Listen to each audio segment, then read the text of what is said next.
just like we have this worldwide situation, worldwide, hundreds of countries, people dying, who was prepared for it? Who was prepared for it? So when you look at all of these meetings that have been held since when? Back in 1992, and as recently as 2015, or was it even 2018 already in Paris?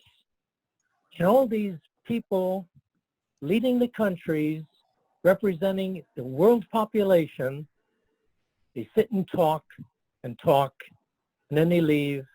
They come back again and talk. Not a lot has been done.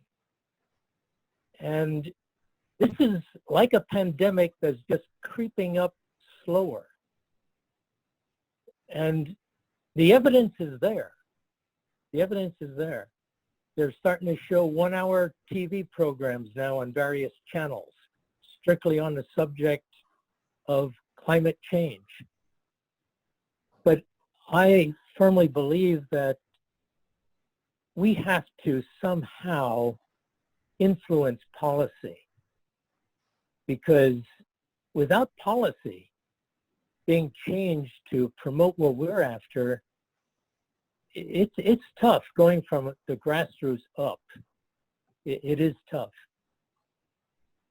I don't have the exact answer as to how to do that, but that's why I was talking with that one individual who teaches law out in Harrisburg, who has this thing going of trying to influence policy and showing policymakers the pathways that exist.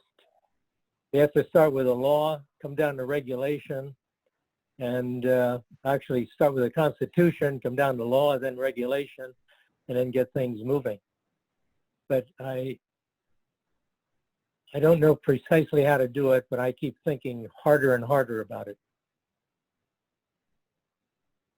That's all I would have to say right now. I just would agree with you on that, Ray. I think there's a lot that needs to be done legislatively, both on a federal level, a local level. But I think until we get through this virus, that's going to take a back burner big time, which of course is, again, not the thing we need. We need that on the front burner because we don't have a lot of time. Did anybody see this?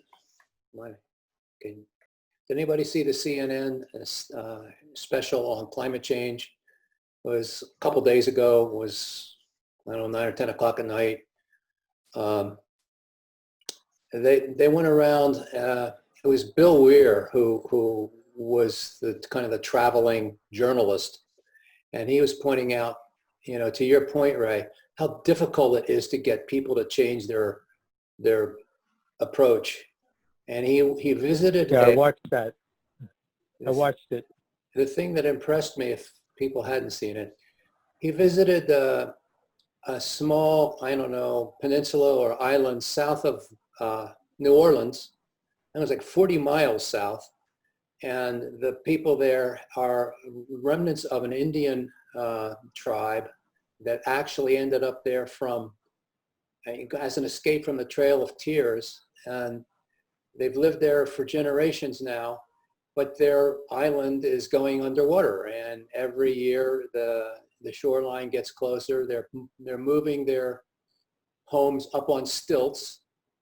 And he asked them if they would ever leave.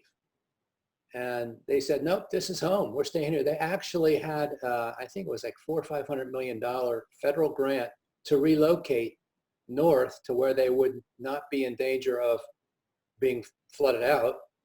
And almost all of them refused to leave.